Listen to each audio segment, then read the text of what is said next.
Have you ever said yes while every part of your body was screaming no?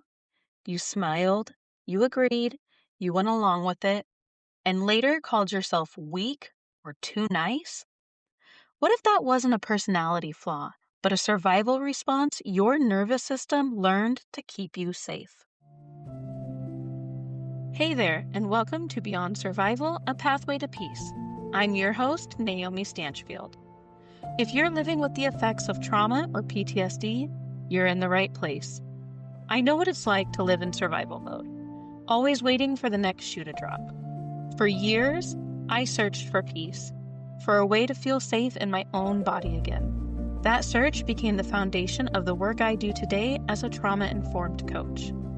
This podcast is here to support you as you begin your own journey towards a calmer, more peaceful life.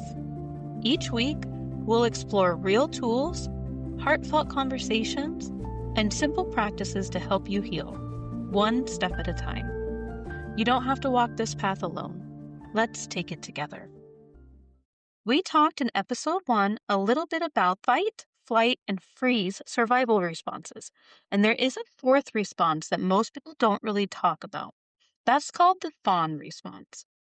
The definition of the fawn response is trying to pacify or please the aggressor to neutralize the threat, often by being overly agreeable, helpful, or putting other people's needs first. This often developed in childhood when a parent or authority figure was the abuser, teaching the child that appeasement prevented worse abuse. Those of us heavily prone to the fawn response during our traumatic events turn into people pleasers in our everyday life. This is because our body, during those times of trauma, learned that people pleasing is what kept us safe. So we automatically, oftentimes without consciously realizing it, jump to please everyone around us. The problem with being a people pleaser is that it can cause difficulty saying no, lack of boundaries, fear of conflict, changing your opinions to keep the peace, or rescuing others. This can lead to unhealthy relationships, codependency, and feeling confused. So let's break this down a little bit more. As a survival mechanism, your brain learned at some point that saying no, being difficult, talking back, or just having needs at all was dangerous. As a result, your nervous system now reacts to these things, triggering guilt and anxiety whenever a situation arises that you may need to say no or express your needs in any way. When we are so deep into our fawn or people pleasing mindset, we tend to have thoughts like, I must please others to be safe or loved. My needs are not as important as others. Or, if I'm not liked, I'll be abandoned or punished. What once kept you safe has now turned into a maladaptive coping mechanism. If you're a people pleaser, you might recognize some of these common manifestations of people pleasing.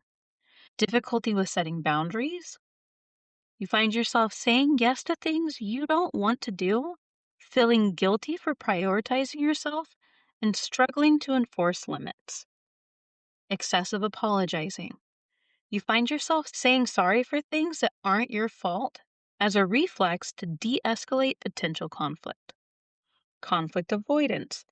You may find yourself staying silent or agreeing even when you disagree internally, fearing anger or abandonment. Taking responsibilities for others' emotions. You find yourself feeling compelled to fix other people's moods or problems, seeing their comfort as your job. Low self-worth. You believe you must constantly prove your worth and earn love and acceptance. Suppressing feelings. You hide your true emotions to maintain harmony. And overcommitting or overfunctioning. You might find yourself going above and beyond to meet others' needs while completely ignoring your own. The problem with these common manifestations of people pleasing is that over time they can lead to burnout, chronic exhaustion, low self-esteem, depression, feeling manipulated or like a pushover, and even difficulty identifying your own needs and desires. So, let's talk a little more in depth about each of these 7 common people pleasing actions. As you'll see, each one of these intertwines with each other, causing a looping pattern of pleasing others we can find it extremely difficult to untangle ourselves from. Let's start with difficulty with boundaries. Most likely, at some point in your life, you tried to set boundaries with someone and they walked all over them, and perhaps you were even punished for setting them. This led to your mind determining that setting boundaries was not safe, that to keep you safe, you must say yes to things you don't want to do. So now, even in safe situations, you find it extremely difficult, if not impossible, to say no or set boundaries.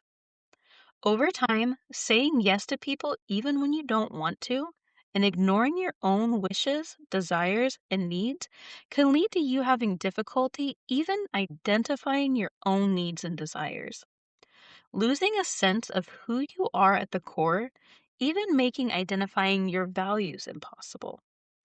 When we can't set boundaries with people, this often leads to codependency and toxic relationships, as we are constantly worried about how our words and actions are affecting the other person, and we look to them for validation that we are being good. Next, excessive apologizing. Apologizing for things that aren't your fault, or apologizing multiple times for any perceived wrongdoing, actually re traumatizes you all over again each time you do it. Every apology for something that you didn't do tells your mind, see, there is something wrong with you. And that keeps you in an ever evolving door of apology and people pleasing. That's because each apology reinforces feelings of guilt, shame, and low self esteem, making you feel the need to constantly earn your place or apologize just for existing. Doing this becomes a default reflex, diluting genuine apologies, making you appear unconfident, and it prevents authentic self expression even to your loved ones. This stalls your recovery by keeping you in survival mode, making it hard for you to trust yourself or form healthy attachments. Conflict avoidance. Agreeing with someone even when you know they are wrong, doing what they want instead of what you want, and just staying silent in times of conflict all lead down the same path. It leads to difficulty knowing yourself, what you want, and your values because you are always putting other people's wants and feelings above your own. And this creates this spiral where you don't even know what you want anymore. So you continue to just do what everyone else wants to keep the peace, which further depletes any knowledge of your own wants and needs. And on and on. Doing this can lead to resentment and emotional exhaustion over time. When you only agree with people and do the things they want because you are trying to avoid conflict, you slowly build up resentment and anger for not being able to do the things that you want. This then leads to shame and guilt because you think these thoughts are selfish. This then leads to low self esteem and a poor internal image of yourself. Taking responsibilities for others' emotions. As with the others, this also leads to emotional exhaustion as you take on the responsibility for making others happy and take it personally when they are upset. We have no control over other people's emotions. How they react to a situation is based on the thoughts that they have, and unless you have some crazy mind control abilities, which I'm totally jealous of if you do, then it is impossible to control how they react and the emotions that they feel. Yet we, as people pleasers, make it our mission to ensure that people around us are never sad, angry, or hurt. This creates a lot of codependency as our own emotional state is reliant on theirs. We can't feel happy unless our loved ones feel happy. So we rely on them to create happiness for us. Low self-worth. When we feel the need to constantly apologize for our own existence and we put our own wants, needs, and desires behind everyone else's, we are beating into our minds and our nervous system that we don't matter. This leaves us stuck in survival mode as we are constantly stuck in old patterns. This makes it impossible to start healing. Suppressing feelings and emotions. We talked about why feeling our emotions is so important in episode 4. When we suppress our feelings, we make them feel scary. This starts a whole new loop of the fight, flight, freeze, and fawn response. And like all of the others, this keeps us in a perpetual state of survival, completely stalling our healing progress. And last, overcommitting and overfunctioning.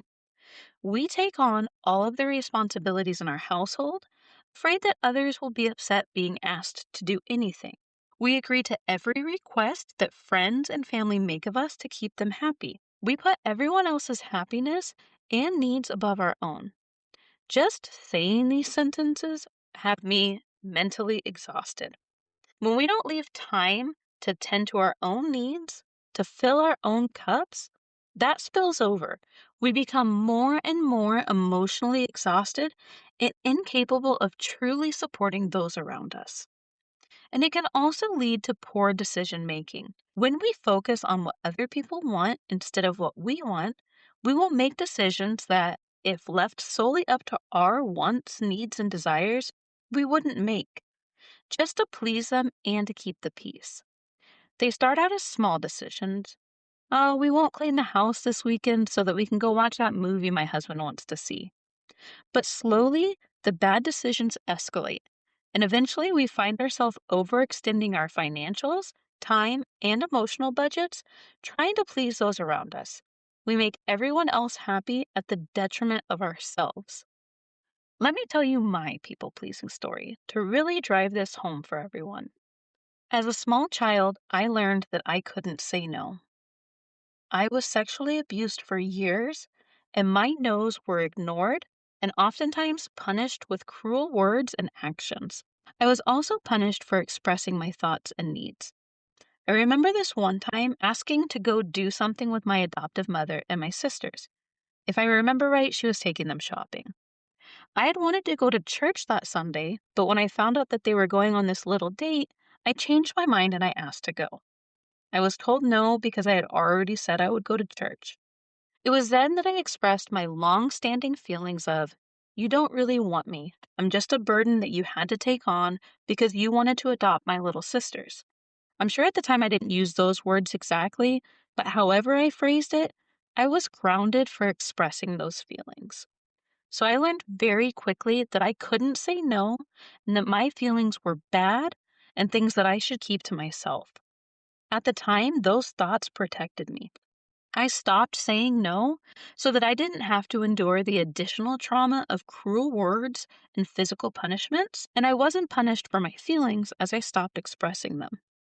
But as an adult, that turned into a major case of people pleasing.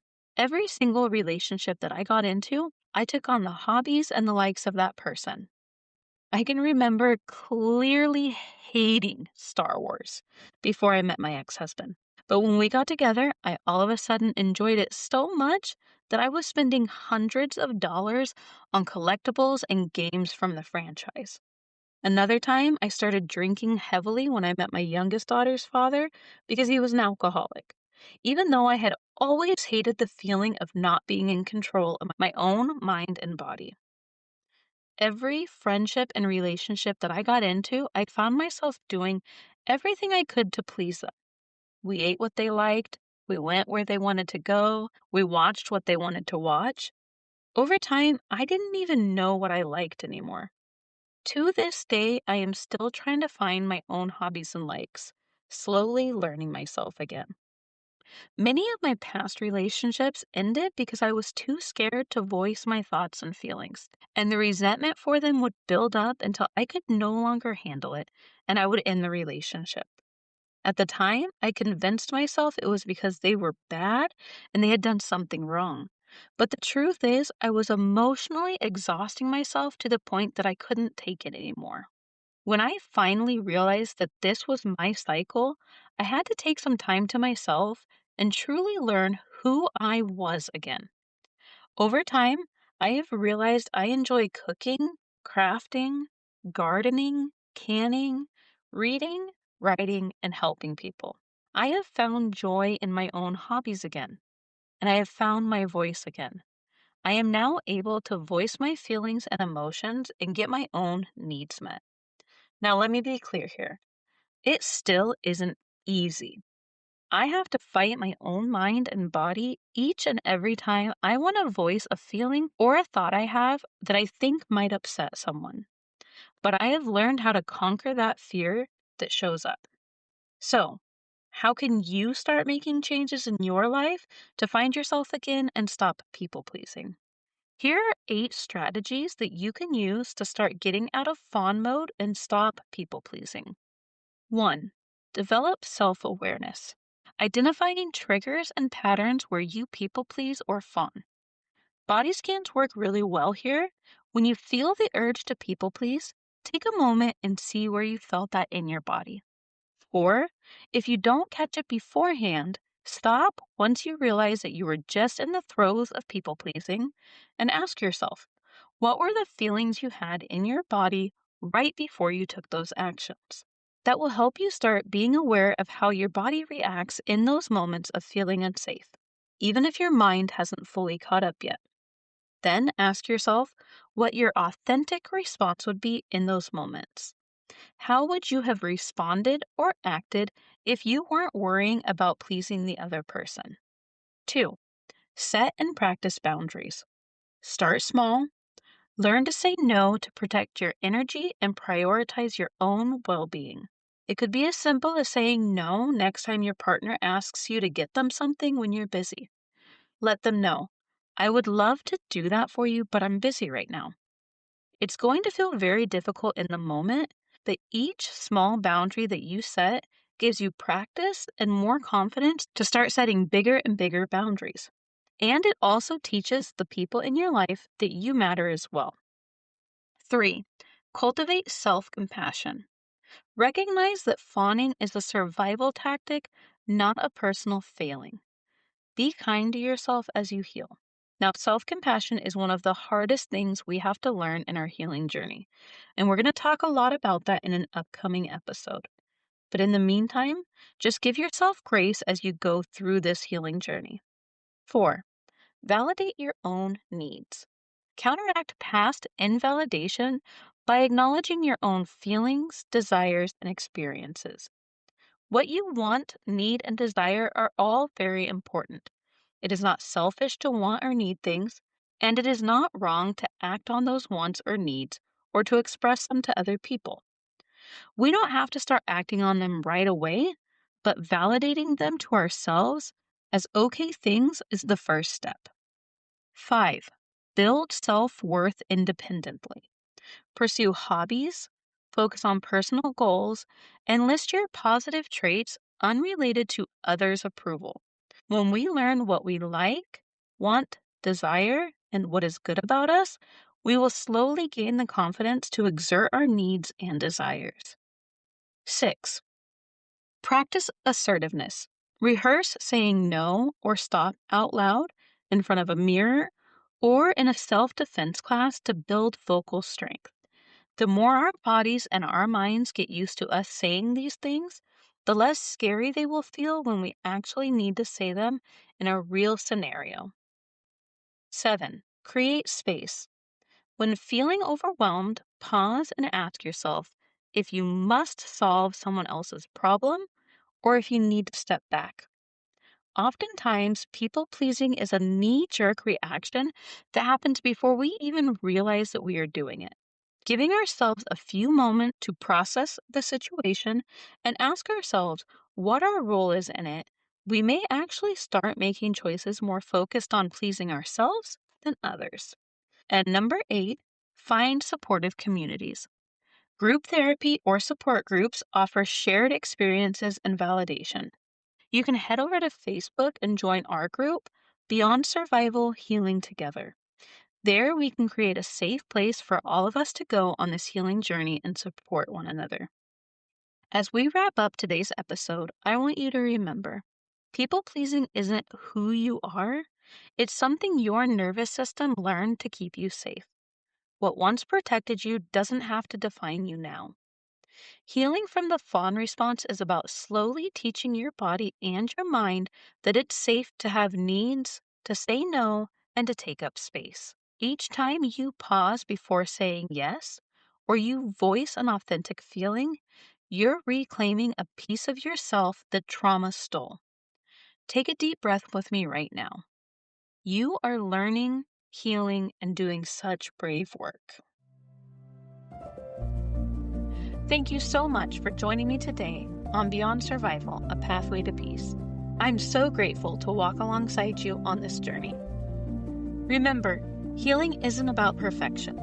It's about returning to yourself one small step at a time. Every time you show up for yourself like this, you're building something beautiful, a life beyond trauma. Healing is a journey, and every step, no matter how small, is meaningful. Be gentle with yourself along the way, and remember, you don't have to do it alone. If you're finding things especially hard right now, please don't hesitate to reach out for professional support. You don't have to do this alone. Help is out there, and healing is possible. If this episode resonated with you, feel free to share it with someone on their own path. Also, if you found value in today's episode, I invite you to connect with me on TikTok, Facebook, and Instagram at Beyond Survival Pathway. There, you'll find more insights, encouragement, and community support. Don't forget to subscribe to this podcast so you'll be with us for the next part of the journey. And consider joining our Facebook book club, Beyond Survival, Healing Through Stories. It's a welcoming place to explore transformation through shared stories and connect with others on the path to healing. Until next time, keep putting one foot in front of the other. You're not walking alone, and the path to peace is unfolding with every step. Let's keep walking this journey together. Take care, and I'll meet you back here soon.